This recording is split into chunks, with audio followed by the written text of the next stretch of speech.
the communication tool Talking Mat. I found out everything that you need to know from the director of Talking Mats, Lois Cameron. Right, so Lois, we're here to learn all about talking mats, which I believe is a method of communication. I think the right place to start is, what is talking mats? That's a great place to start. Talking mats really creates a space for a conversation, so it allows people to both to think about an issue and then give their view. And you do that through the support of the mat space and pictures. And the easiest way to demonstrate it is to do it. So, and what we're going to talk about is your sort of domestic life, your life at home. Okay. So you always have a topic, so that's our topic. And then you have a top scale. So there are things, if things are going well, you put it there. If things are not going so well, you put it there. And then there's things in the middle. And then I've got all these option cards, and I'm just going to give them to you one at a time, and you place them on the mat, and you can say as much or as little about it as you place it, okay? Mm-hmm. So how's it going with your pets? You've got a dog, I believe. Good. Okay. And how's it going with gardening? Not so much. And how's it going with cleaning? Mm-hmm. Okay. And how's it going with other shopping? Okay. So we've had a quick overview. Is there anything I've forgotten that we should add on? Looking after the children. Okay. So how's it going with looking after children? Okay. Good. Good. So I'm just going to check in now, and there's always this phase in a talking mat when I just check that I've understood you right, and you get a chance to move things about once you've had time to think about it. Mm-hmm. So what I'm hearing you say is that gardening's not going so well, and it's not your favourite thing, judging from your non-verbals. No. And in the middle are things you kind of have to do. They're so-so. Are the laundry, but going well is looking after your dog, looking after your children. Yeah. Anything you want to change? No, I don't think so. Okay. No. So, in a nutshell, that's your view about domestic life.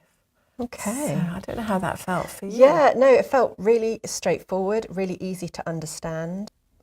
I had control over what I was communicating. Okay, that's a really important factor. I didn't feel I needed to use verbal communication to get my point across, which is really interesting. So I'm guessing this is just as useful for somebody who does have words, but also people who don't. Absolutely. There are several things that you said there that were really important. Some of the things that I was doing is, it is your mat, so it's very firmly placed in front of you. I'm handing you the cards. And by you having the card, that thing becomes the idea, and you then place it, which gives me as a listener a bit more information about what you're actually thinking, but also adds to your control. And also a very important principle of talking mats is that I'm always using an open question. So it wasn't, do you like gardening? Which closes things down and narrows it down into this yes, no. Mm-hmm. But it's, how do you feel about gardening, or how's it going with your gardening? How do you manage to use talking mats with somebody who has a physical impairment, which means they can't physically place?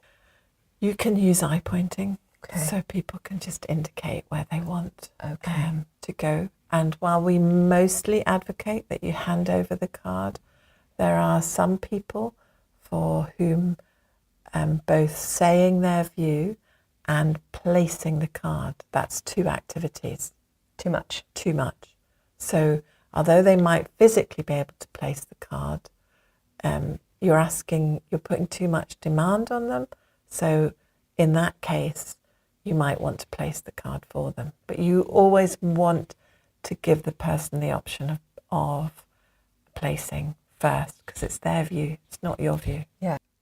I'm assuming that this can be used across age ranges, across diagnoses, anybody.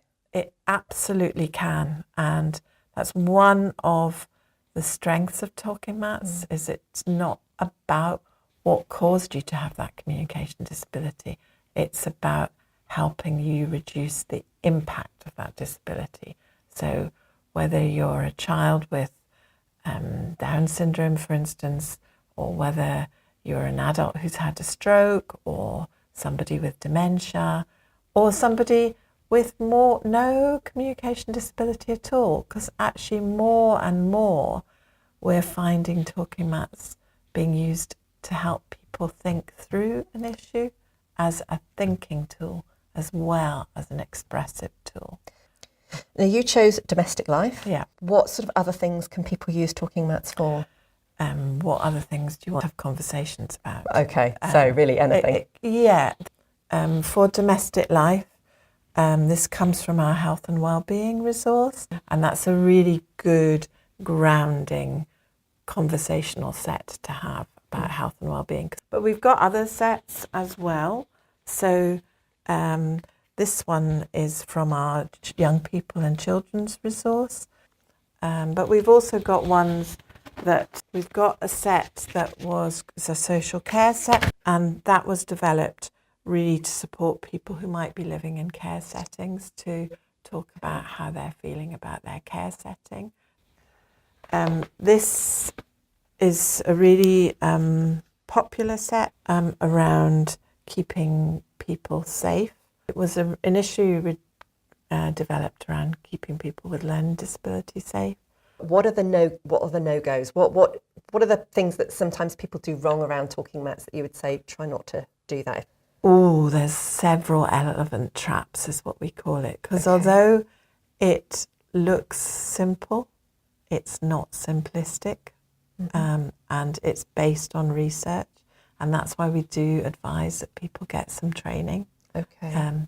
Because it can turn into a bit of a yes-no board, and that's taking away the control, because it tends to mean then that you ask closed questions.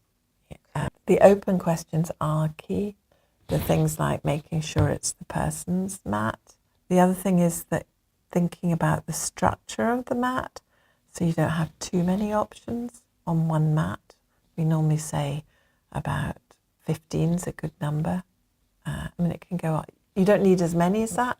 Sometimes if you were maybe doing a mat to help somebody decide where they want to live, there might only be 3 or 4 options. That's fine. So what we've done today is the mat on what we call the original version, the sort of card version. But we've also got a digital version that works on iPads and some Androids. So that would be very much for people doing that at home, I guess.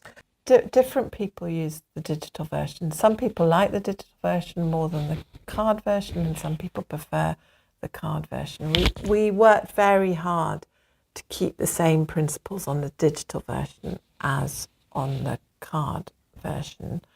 The digital would be much more possible, say, if you were out in a cafe. And the other advantage of the digital version is that it automatically saves your mat, and you can take some text about it. So I could maybe just type in about the gardening that wasn't really your love. So anyone that's watching who thinks that this might be a good tool for the person that they care for, are most people using mats sort of in settings such as schools, care homes and things like that, or are people sort of getting hold of these for personal use? At the moment, probably most people are using it through services, but we're very, very happy to support people using it on individual use. And for example, on the digital, we have a scheme for people who've got a communication disability who want to use it in that way, and they can come through on that scheme if they email Talking Mats. We'll let them know. But we're just anxious that they've got the right support to use it. We don't want somebody to be left high and dry. Yes. Yeah, okay, that's brilliant. And then I'll put the contact for that underneath the film for people who want to know. Yeah. Okay, well, absolutely fascinating. And I'm so pleased I got to have my mat done as well. That was really fantastic. Thank you so much, Lois. Thank you.